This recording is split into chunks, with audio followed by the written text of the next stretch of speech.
We now return to Roy Stories Season 3, Tales from Tewanta, Episode 2, The Workshop.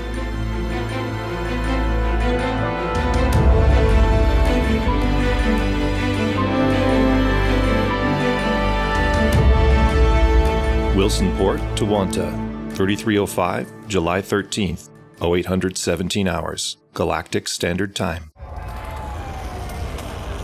Francis Bonetti, the deck chief of the Wilsonport outfitting deck, shouted across the workshop to his chief engineer. Hey, Kayleigh, would you come over here for a minute? We need to figure out today's work schedules and assignments. Sure thing, Frank. She shouted back and started walking over to the screened-off niche that served as Frank's office and work area. Frank watched her walk over. He had worked with her for nearly 10 years and knew her well enough to know that she was tired. They all were. Ever since the new faction, the BYRNE Protectorate, arrived in the system, the outfitting deck had been very busy. They'd recently had to increase their staff by 50% to 15 technicians, and they were still struggling to keep up with the work. All his team were working extra hours, but nobody worked as hard as Kayleigh. So what have you got for us today, Frank? Kayleigh said as she arrived at his cubicle. Hey, are those cookies? She asked, referring to the small crate with C is for cookie emblazoned on its side. Pastries and small cakes, actually. You help yourself while I get the details of today's tasks up on that terminal. Ariel brought them from the new bakery in Macomb City. Kayleigh took a bite, chewed, raised her eyebrow in appreciation, and said, Damn! This is one good pastry. Must have cost a fortune. In a fancy box, too? Any idea what the words below the logo mean? Crustulum Pascat S? No idea. And I am not going to do a search either, in case it's something the Order doesn't approve of. Okay, here we go. We have 4 general tune-ups on Vipers belonging to the Order, and one of the Pythons need 2 large plasma accelerators fitted. They also need 2 Seeker missile racks added to one of their Anacondas. Tewanta Company needs shield boosters fitted to 2 haulers and 2 Type 6 transporters. Maxine can look after the PAs, Felix can do the general tune-ups, and Maria can handle the Seekers. We can get Paul and Li Fong on the shield boosters. Good. Now comes the weird stuff. The Burr Pit ships? Yep, those are the ones. One of their vultures needs a new shield booster installed.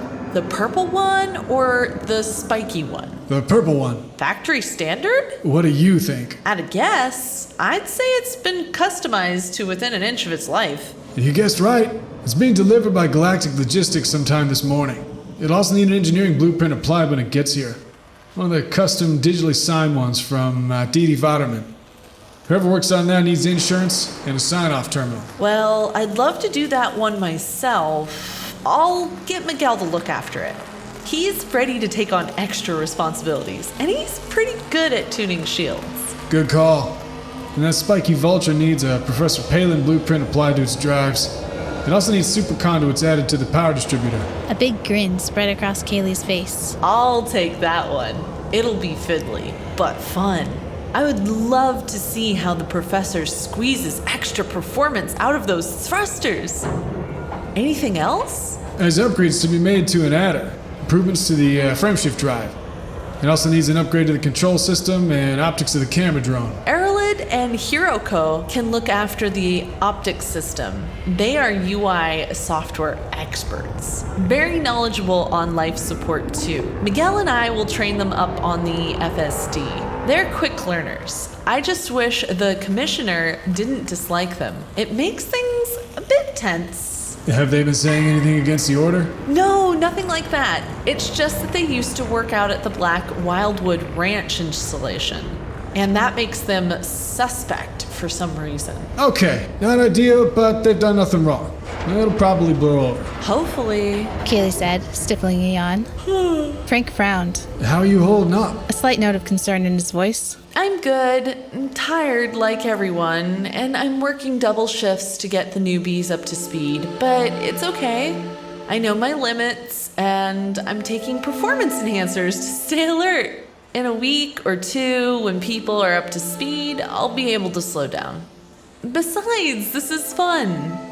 These ships are amazing. A huge variety of ship manufacturers, top-of-the-line modules, and we get to work with optimizations designed by the best engineers in the galaxy. On top of that, the configurations are wild.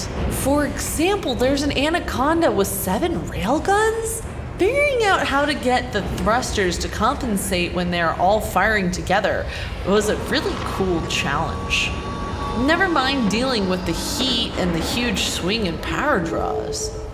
I wouldn't miss it for the world. None of us would. Okay, good to hear. Take care of yourself, though. We'd be more short-handed if our chief engineer got sick or had an accident. Don't worry, I will. As I said, I know my limits. Any other issues? I'm not sure your gay is working out. You mean Commissar Ivanov's cousin? He is? Shoot. Well, he's made a few dumb mistakes. Loose couplings, obsolete software patches, under-spec'd components. If Arrowwood or Huriko weren't the wizards that they were with the diagnostics and testing scanners, some of the Burr Pit ships could have gotten into bother in deep space. Frank and Kayleigh looked at each other. Neither of them dared utter the word that had popped into their head. Sabotage. A couple of seconds passed before Kayleigh stepped closer and in a quiet voice asked, What should we do? The best thing we can do is keep our heads down and do the best job we can. Keep Real and Hiroko at arm's length, be friendly, but not too friendly. However, do make sure they always get a chance to run diagnostic checks on those Burr Pit ships before we finish up. And what about those? Kayleigh asked, glancing in the direction of the box of pastries on Frank's workbench. Erlid did bring them after all. I think they should be okay. Anyhow, the team could do with a bit of a treat after all their hard work recently. Let them eat cake.